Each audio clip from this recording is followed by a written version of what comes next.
সরকারের কাজ মন্দির মসজিদ করা নয়, যদিও আমাদের পশ্চিমবাংলা সরকার মসজিদ তৈরি করে না, মন্দিরই তৈরি করছে। এখন মমতা ব্যানার্জির দরকার একটু হিন্দু ভোট পাওয়ার। মুসলিম ভোটকে ভয় দেখিয়ে পকেটে ভরে নিয়েছে, হিন্দু ভোটকে পকেটে ভরতে হবে, বোকা বানাবে। সরকারের কাজ মানুষের ইনকাম বাড়ানো, ইনকামের দিকে আমাদের ওয়েস্ট বেঙ্গল 23 নম্বর আছে সম্ভবত। আর আমাদের দেশ 2014-তে যা ছিল পার ক্যাপিটাতে এখন পেছন দিকে ছুটছে। একটা আপনাদের জানিয়ে রাখি ইমামদেরকে, মমতা ব্যানার্জি 2013-14 আশপাশে বলেছিলেন যে প্রত্যেকটা ইমামকে 3 কাঠা জায়গা দেওয়া হবে, তার পরিবারের ছেলে শিক্ষার দায়িত্ব মমতা ব্যানার্জি নেবে। কটা ইমাম জায়গা পেয়েছে, বাড়ি পেয়েছে? নাটক করছি। ইমাম সাহেবদেরকে বলবো ওই 2500 টাকা ভাতার জন্য যার যে সমাজকে যে পিছিয়ে নিয়ে যাচ্ছে, হিন্দু মুসলমান নির্বিশেষে আপনারা কথা বলবেন, আপনার ন্যায়ের কথা বলবেন, সেটা নিয়ে মুখ খুলুন আপনারা। কোন রকম ভাবে অরাজকতাকে আমরা প্রশ্রয় দেব না বলে আসছি। সাথে সাথে এটাও বলছি, আমি একটা ভিডিও দেখছিলাম, পরিবারের অভিযোগ যাদের যাবজ্জীবন শাস্তি পেয়েছে, অনেকের সমান নয়, যে তাদেরকে ফাঁসানো হয়েছে। তারা যদি মনে করে যে তাদের সাথে অন্যায় হয়েছে, সেই ন্যায় পাওয়ার জন্য তারা তার ঊর্ধ্বতন কোর্টে যেতে পারে, হাইকোর্ট যেতে পারে, সুপ্রিম কোর্ট যেতে পারে, সেখানে গিয়ে মামলা করতে পারে। প্রশ্ন এখানে আপনি যেটা করেছেন ভ্যালিড কোশ্চেন, এটা জনমানুষে ঘুরছে। প্র্যাকটিস বিক্রেতা আক্রান্ত হলো, মব লিঞ্চিং হলো, ভোরে ধরলো আর দুপুরে জামিন হয়ে গেল, সেখানে পুলিশের তৎপরতা নাই। 53 দিনের মধ্যে নাকি চার্জশিট দিয়েছে, ভালো কথা, আমি এটার পক্ষে।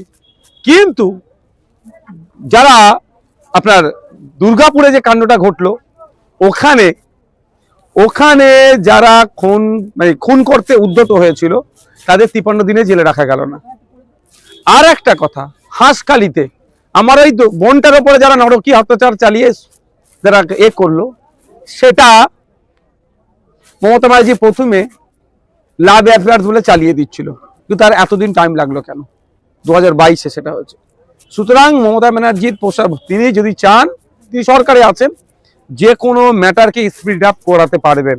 আর তিনি না চাইলে আনিসও বিচার পাবে না, আবু সিদ্দিকও বিচার পাবে না, বিদ্যুৎ মন্ডল এও কিন্তু হিন্দু ছেলে।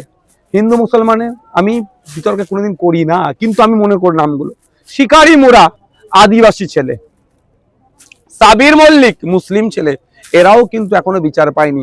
ইভেন গত 2.5 বছর আগে পুলিশ কাস্টাডিতে, বারুইপুর পুলিশ ডিস্ট্রিক্টের আন্ডারে পুলিশ কাস্টাডি, জেল কাস্টাডি মিলিয়ে এক সপ্তাহে 4 জন মুসলমান ছেলে মারা গিয়েছিল, মেরে দেওয়া হয়েছিল তাদেরকে, সেটাও কোনো এখনো পর্যন্ত বিচার পায়নি। তাই মমতা ব্যানার্জির দ্বিচারিতা বাংলার হিন্দু মুসলমান সবাই বুঝতে পারছে।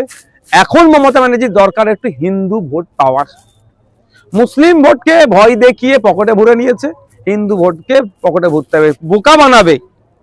আমি আবারও রিপিট করছি, হরগোবিন্দ দাস, চন্দন দাসের খুনিরা ছাড় না পায়, তারা সর্বোচ্চ শাস্তি পাক, আমরা ডে 1 থেকে চিৎকার করেছি। কিন্তু এই মুহূর্তে মমতা ব্যানার্জি যে পলিসিটা নিচ্ছে, হিন্দু ভোট, হিন্দু মন পেতে হবে, দুর্গাঙ্গন, জগন্নাথ ধাম, মহাকাল মন্দির, এইটাতে ব্যস্ত হয়ে গেছেন উনি।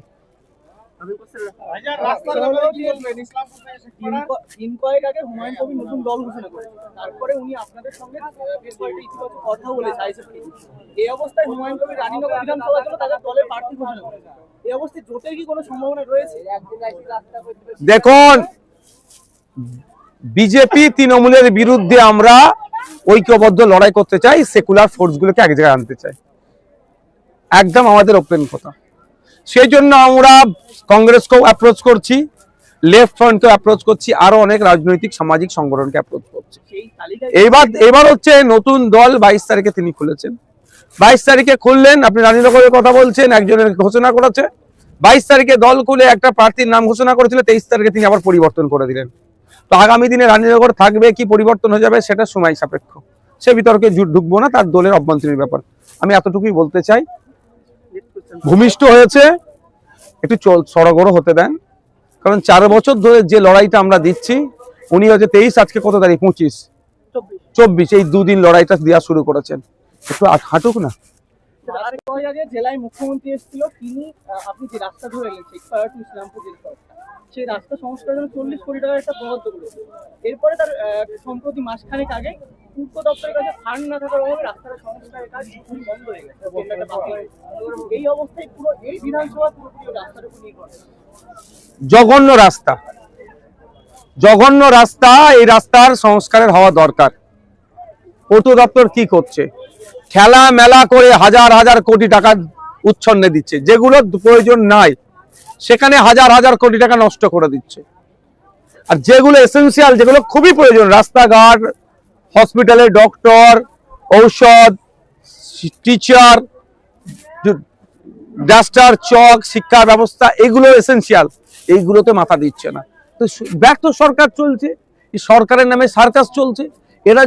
এবার এই রানীনগরের মানুষ, দমকলের মানুষ, শেখপাড়ার মানুষেরা যদি মনে করে এইটাই চলতে থাকুক, তাহলে এই সরকারকে আবার ভোট দেবে। আর যদি মনে করে এটার পরিবর্তন হওয়া দরকার, তাহলে নতুন সরকার নিয়ে আসুন, নতুন পূর্ত দপ্তরের মন্ত্রী নিয়ে আসুন, নতুন অর্থমন্ত্রী আসবে, নতুন মুখ্যমন্ত্রী আসবে, সেটা আমাদেরকে সুযোগ দিক।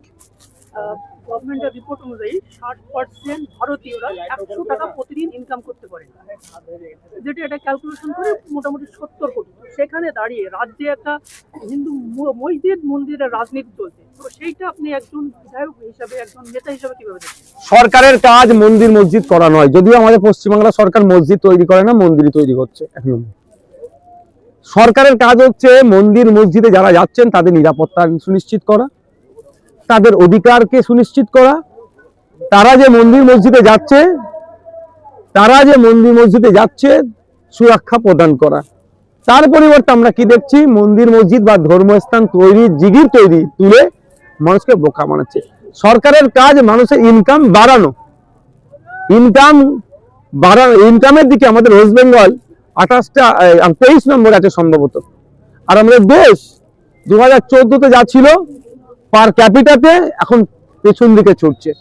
কিন্তু দুজনেই ধর্মের জিগির তুলে, কেউ হিন্দুকে বাঁচানোর দায়িত্ব নিয়েছে, কেউ মুসলমানকে বাঁচানোর দায়িত্ব দিয়েছে। কিন্তু হিন্দু মুসলমান আমরা বাঁচছি না, নেতাগুলো সিট বেঁচে যাচ্ছে, আমরা হিন্দু মুসলমান ধ্বংস হচ্ছি। ভাইজান, আচ্ছা, মমতা বন্দ্যোপাধ্যায় পুরোহিতরা ভাতা না চাইতে 1,10,000 করে বাড়ালেও আমাদের আজকে রাজ্যের যে ইমাম সংগঠন আজকে ভাতা বৃদ্ধির কারণে তারা সভা করছেন, করতে পারবে, র্যালি করছেন, কি বলবেন? পুরোহিত ভাতা 1,10,000 কি আপনাকে বলেছে? আমার মনে হয় আমি দুর্গা পুজো অনুদান বলতে পারেন। পুরোহিত ভাতা আমাদের সরকারে আছে, সেটা আপনার কালচারাল মিনিস্টারের আন্ডারে আছে। তো পুরোহিত ভাতাও আছে, ইমাম ভাতাও আছে। দেখুন একটা কথা বলি, আমি বলি অল্পতেই ইমামরা যদি সন্তুষ্ট হয়ে যায় কেন আর বাড়াবে? দিল্লি দেখুন 15,000 টাকার বেশি ইমাম ভাতা, তামিলনাড়ু দেখুন, কেরালা দেখুন, কর্ণাটকা দেখুন, মহারাষ্ট্র দেখুন 10-12,000 টাকা করে ইমাম ভাতা। আমি চাই এই যে ভাতা দিলে দিয়ার মতো দিক। আর একটা আপনাদের জানিয়ে রাখি, ইমামদেরকে মমতা ব্যানার্জি 2013-14 আশপাশে বলেছিলেন যে প্রত্যেকটা ইমামকে 3 কাঠা জায়গা দেওয়া হবে, তার পরিবারের ছেলে শিক্ষার দায়িত্ব মমতা ব্যানার্জি নেবে। কটা ইমাম জায়গা পেয়েছে, বাড়ি পেয়েছে? নাটক করছি। ইমাম সাহেবদেরকে বলবো, ওই 2,500 টাকা ভাতার জন্য যে সমাজকে যে পিছিয়ে নিয়ে যাচ্ছে, হিন্দু মুসলমান নির্বিশেষে আপনারা কথা বলবেন, আপনার ন্যায়ের কথা বলবেন, সেটা নিয়ে মুখ খুলুন আপনারা। পরিযায়ী নিয়ে একটা সেন্টেন্স শুনছিল, আপনি যেভাবে তুললেন, পরিযায়ী শ্রমিকদের জন্য একটা প্রকল্প তৈরি করেছে শ্রমশ্রী। সেই প্রকল্পে দেখা যাচ্ছে জমপুর মহকুমার যেসব একেবারে ব্যাকওয়ার্ড এলাকাগুলো, সেগুলো ব্যাপক পরিমাণে রেজিস্ট্রেশনের সংখ্যা খুব কম। এখানে কি কোথাও তথ্য সংস্কৃতি দপ্তরের বা ওদের কোনো অভাব আছে? ব্যাপারটা দুটো তিনটে, যা নাম এন্ট্রি হচ্ছে ভ্যালিড নামকে আগে চেক করুন তো। ট্যাগ ফ্যাগ যদি হয়ে যায় বুঝতে পারবেন কিভাবে দুর্নীতি হচ্ছে। প্রকৃত যারা পরিযায়ী শ্রমিক তারা না কাজ পাচ্ছে, না সহযোগিতা পাচ্ছে। 5,000 টাকা করে মাসে দেওয়ার না কত দেওয়ার কথা ছিল না? কটা পরিযায়ী শ্রমিক পেয়েছে? কটা পেয়েছে খোঁজ নিয়ে দেখুন। সব কাকে ধান খেয়ে পালাচ্ছে। Thank you.